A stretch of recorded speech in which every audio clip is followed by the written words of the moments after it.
Hello, ladies and gentlemen, to part two of five of the X-Pound specials, in which we're looking at the Amazon pilots that are airing right now. Last week we looked at The Hand of God. Go back and check that out on our YouTube channel. As usual, joining me is James Phoenix Hello. and Marcus Shadow. Yo. And for this one, I'm the host, Chris, aka The Mole. I'm hosting this one because I chose this one, and today we're looking at the comedy pilot called Really. And Really? this was about a 30-minute long pilot, so this review will be a little shorter than the last one.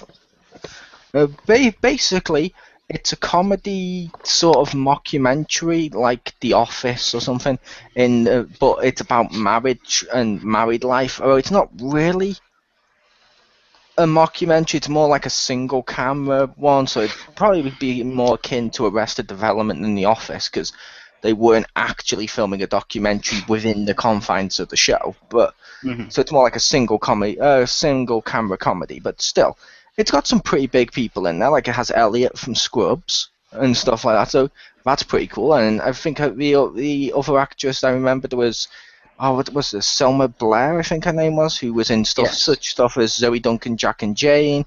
She was in Cruel Intentions. She was the chick Charlie Sheen got fired from anger management because she dared to complain when he showed up too late. Yeah, and I did use dared to complain in a little bit of air quotes because I'm sorry, she had the rights to complain. But yeah, the comedy was mainly looking at marriage life, about a group of friends, all of which were like married and in couples and stuff mostly. Which personally, I liked it. I don't know where we should begin with this, but what did you think about the characters? Let's start there, since this was an ensemble piece, as some people would say. Well, for the show's story that they were going with, I felt the characters were actually pretty good. They were pretty diverse, and you can kind of see what they're setting up with it. Um, but this show kind of didn't speak to me. I didn't really find it all that funny, so I didn't take that much of an interest in the characters, to be honest. And fair enough. How about you, Jim? Well, I agree. I agree with Marcus' assessment that there is a wide variety of characters that are coming from different places in life. Despite the similarities they do have that allow them to be friends, and I think that's what makes the show interesting is the different points in life and the different perspectives on life that they have. You see the primary couple, played by Jay Chandrasekhar and the Elliot from Scrubs, and is that they're in a married life, they have kids. They're like the married couple and just kind of the average married couple. Then you've got the other couple that went to see that are a couple and they're kind of happy, but they have some inner issues that come out when they get drunk and they've got some problems that they need to work through. Then there's the third couple who. Yes, they mentioned that they're not married; they're just kind of dating. That's kind of a running joke that they haven't actually gotten married yet. We don't know why, but that's they're the couple that's okay. They decided not to get married. Um, and you just see all the different couple. There's the other couple that's kind of the secondary sort of normal couple that kind of sympathizes with the first couple, but that there's a thing at the end with the guy from that couple, but we'll get there. And it seemed like there was a variety of people in different, uh, whether married or the one couple's not married, at different, they have different marriages or different relationships, and that I think the purpose here is to show just because somebody is married doesn't mean there's a generic cookie cutter, this is what's going on. There could be a wide variances in marriage or even in not marriage if a couple chooses not to be married. So I think it's just the idea is to show that there is all these different, ways marriage can go and the comedy that can come from these different things coming together or even not coming together. And I thought it was pretty funny jokes. I thought I liked the variety of characters that they showed. I would like to see some of them. I mean, it was only a pilot, so I'm hoping some of them will be developed a little bit more. I mean, we didn't get much development for a lot of them outside of the main couple and the couple that was arguing.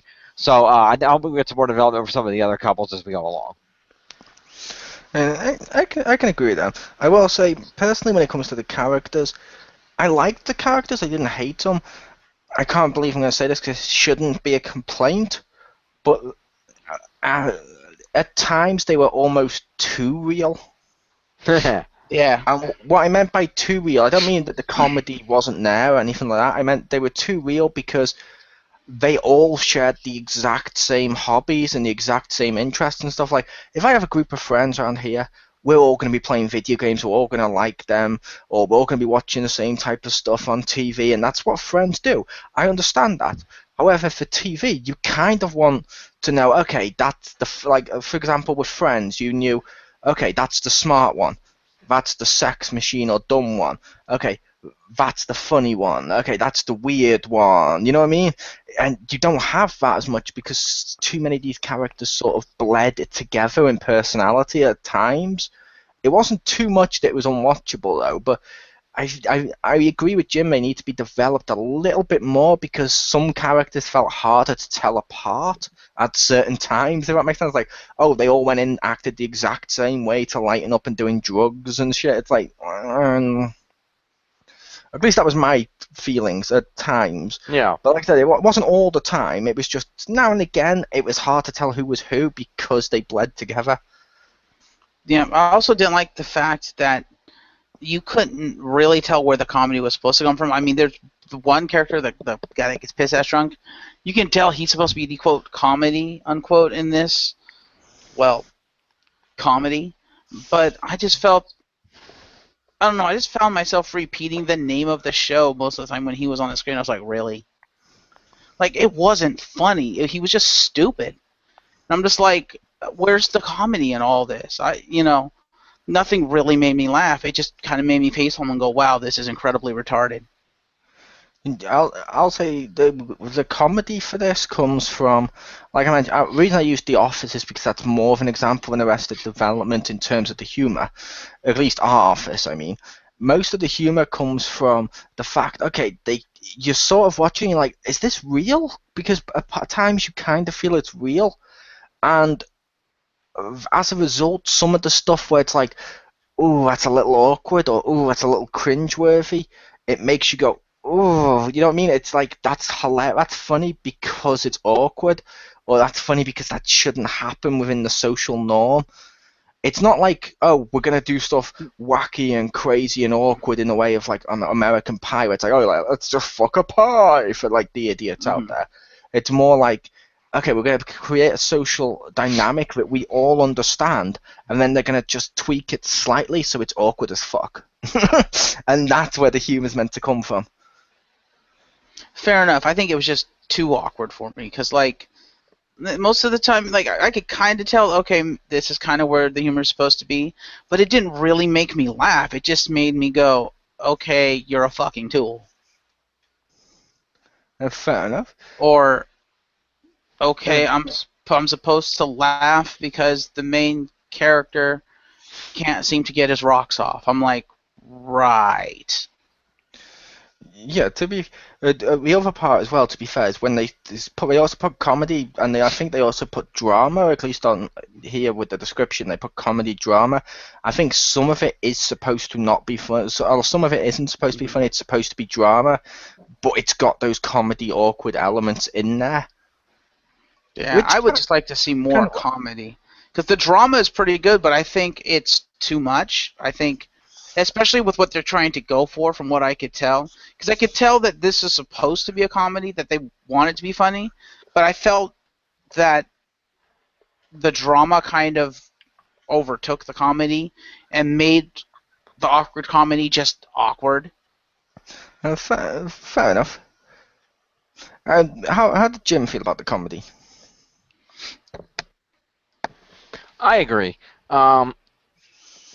Basically, it was kind of, yeah. I mean, there were a couple of things that were obviously, I don't know, when I watch those kind of shows, I don't necessarily laugh at the jokes that most people laugh at, so I was expecting to. It's like, the kid ran in and interrupted the blowjob. Okay, that's a standard comedy joke. I'm like, fair enough, I didn't laugh at it, but that's a standard comedy joke to put in there. That's funny.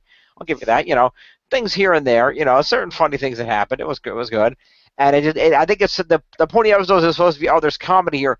But like Mark said, there's also drama here, and the comedy was kind of evolving to the point of, oh, now it's turning into drama. How are we going to deal with this? And I think that's kind of how it played out, and that, it's the comedy, but there's the undertone of the drama beneath the comedy. So it's okay. So how are they going to deal with the drama? But at the same time, even though they're dealing with all this drama, they're still friends. There's still comedy there. It's kind of like anybody who knows this group right here, even the three of us in our extended group of the X-Pound here, everybody knows us know that there's times where even the three of us more than anybody, we'll just get in screaming matches. Any random two of us will get in a screaming match and start screaming in each other's faces and complaining about something the other did or a video the other was in or something. We'll get in a big fight about it and there'll be drama. Or, someone will threaten to be, to not be in the X-Pound anymore, do this or do that. But at the same time, we all know that at the end of the day, once we've cooled down, we're still friends and we're still going to laugh and make stupid jokes about, me having a Tom Selleck mustache or Marcus being Asian. I mean, it's just what we're going to do. And I feel like it's the same kind of thing where we have an undertone of drama, but at the same time, there's going to be comedy there. It's just that's the real world, is that nothing is always funny in the real world. As much as I would like it to be, especially with Sarah Chalke in there, it's not going to be Scrubs. It's not, but at the same time as well, it wasn't meant to be Scrubs. But like I said, this type of humor works. I think there's an audience there for it, and it does work.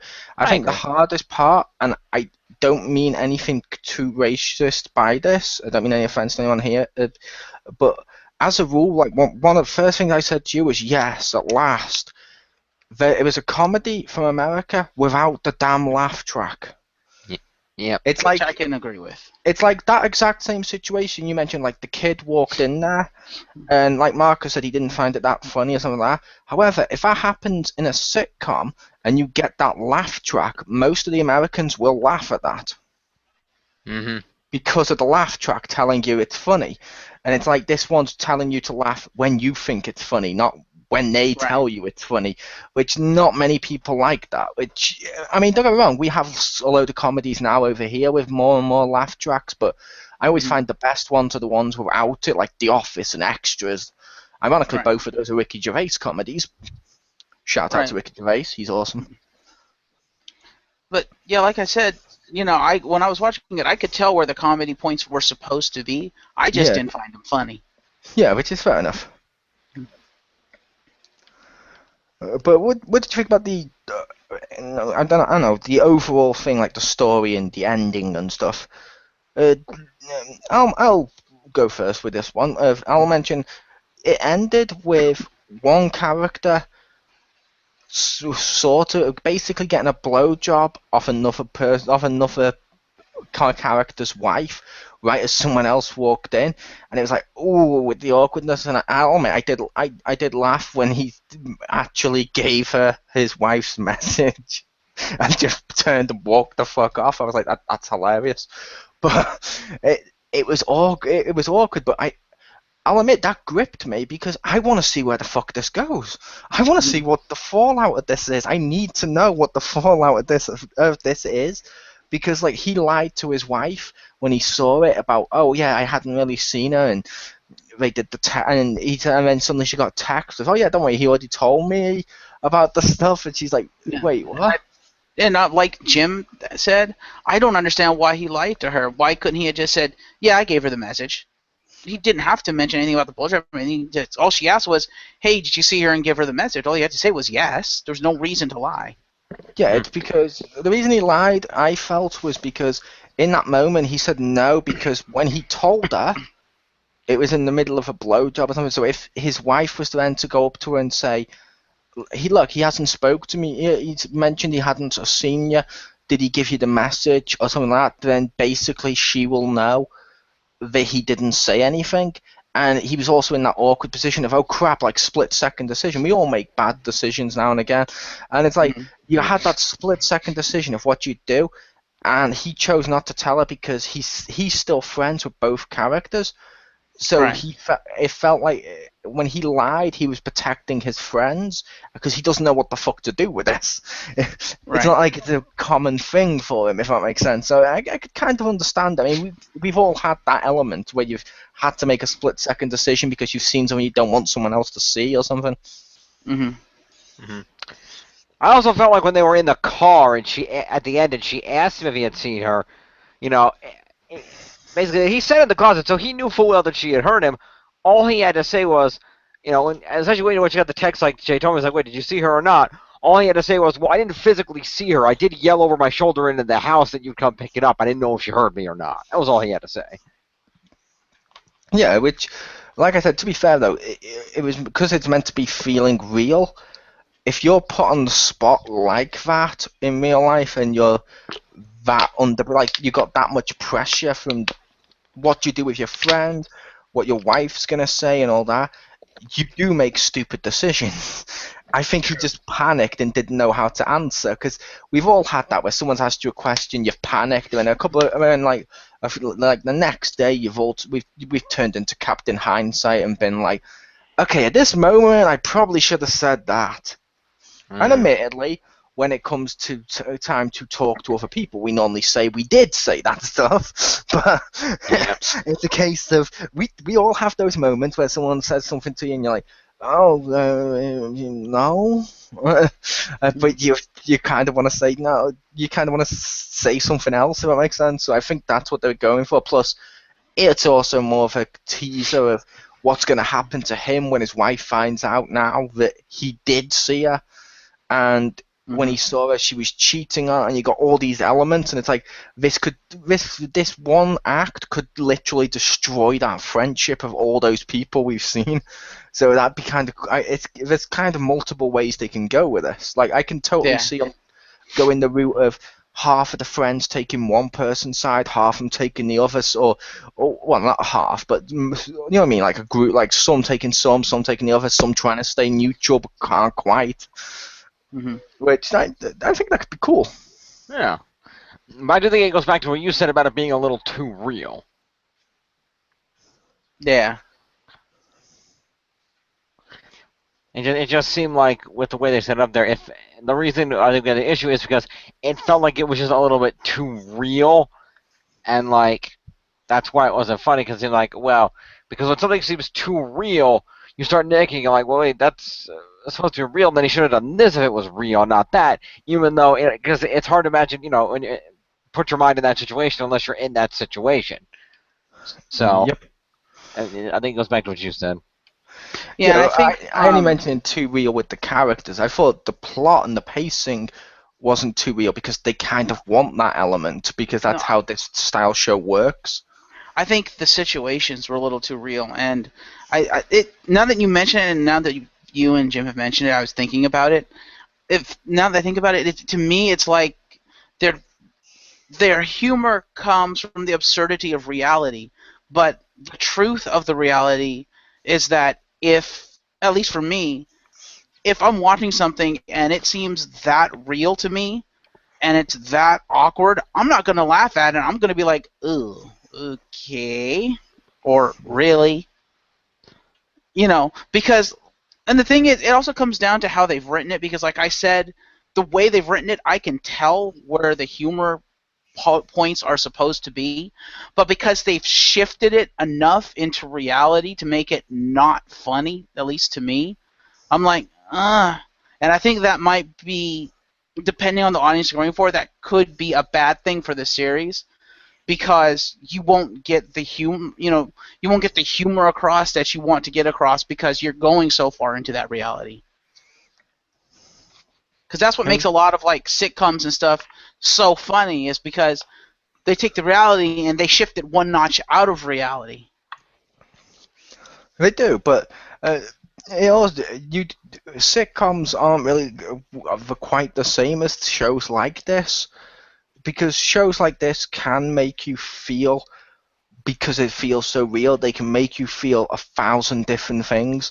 More like a sitcom, you're like, most of the time with sitcoms, besides like when like Ross and Rachel broke up and you got like the tears and how real that felt as part of it and stuff, besides stuff like that on sitcoms, for the most part you're like, okay, it's a cheery, happy sitcom. Whereas, for example, something like, say, The Office in the UK, they took a character who felt like the boss you don't like, and when they did the Christmas special, they suddenly turned everything you didn't like about him, and because of his redemption, but in a very real way, it suddenly made you feel sad. It made you feel happy. It made you feel, oh my God, I like this guy. It suddenly turned him from being one of the characters people put as like the worst ever boss to suddenly being one people always put as the most lovable character on TV, and that's part of realism. That's why I think a show like this works, is because that realism means you can get a character where you're like, okay, that guy's kind of a dick, but the next minute you're going to think, oh my god, I actually genuinely feel for him, if that makes sense. Mm-hmm. Yeah, that makes sense. I just don't think it works for a comedy. For if this was just a straight up drama, then yeah, this show would have worked pretty well, and I would be okay, this is pretty good. But because it was supposed to be a dramatic comedy, I'm like, okay, so where's the comedy? Like, if you're gonna call something a comedy, if your intent is to put comedy in it, at least to me, make it funny. And maybe it's just my sense of humor doesn't mesh with this show, which is fair enough. I just didn't find anything really funny in the show. Fair enough. So did everyone want to give it a score out of 10 and final thoughts? Like, Jim? I would say, given that there were some funny jokes there, the characters seemed likable, but also at the same time there was certain awkwardness they tried to bring the drama, and I would say I would give this.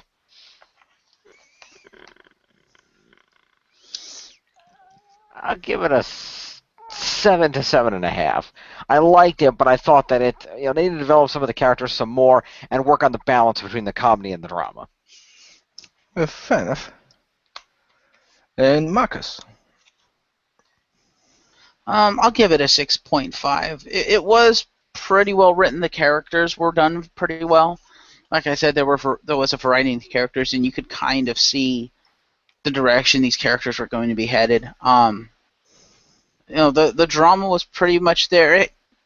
To me, it's a good start for a dramatic comedy. Like I said, I would just like to see more comedy because while I got the jokes, I just didn't find them very funny. And fair enough. And personally, I'd probably give this one probably about a 9 out of 10. I would have gone higher, but like I said, the only problem was some of the characters did bleed together now and again. But besides that, I thought it was written really well. I thought they did the aspect of this type of single camera comedy like people do, where it's meant to feel real, but it's also funny because of the realism, like the awkwardness and stuff. I thought they did that pretty well, and I hope this gets a full series. I honestly do. I could, like I said, just from the ending, my mind raced to like 1,000 different things they could do and where this could go and stuff. Which that worked. That show had me hooked, and like I said, it's also refreshing to see a comedy come out that wasn't just laugh track followed by insert line followed by laugh track followed by insert line. That's just really not well written and it's really insulting to its audience. Hi, Big Bang Theory. But I just, you know what I mean? It felt like more of an intelligent comedy, and I like those. I really do. I'm a fan of this genre, if that makes sense. Mm-hmm. But it's not for everyone. But still, like we said with these are all available for free on Amazon.com. So if you've heard our review, go over to Amazon.com, check it out yourself. We'd like to see if you agree with any of us on this, or Hand of God, or any of the future ones. And yeah, and just see it for yourself. And if you've already seen it, let us know if you agreed or not disagreed below, or what you thought. Because hey, we'd like to know. And next week we'll be reviewing a third one, and it's Marcus's turn to pick. So, Marcus, your choice. Next week we'll be reviewing Hysteria, the horror show. So stay tuned for that. And thank you for joining me, Jim. You're welcome. And Marcus. Of course. I was your host, Chris A.K. The Mole. See ya.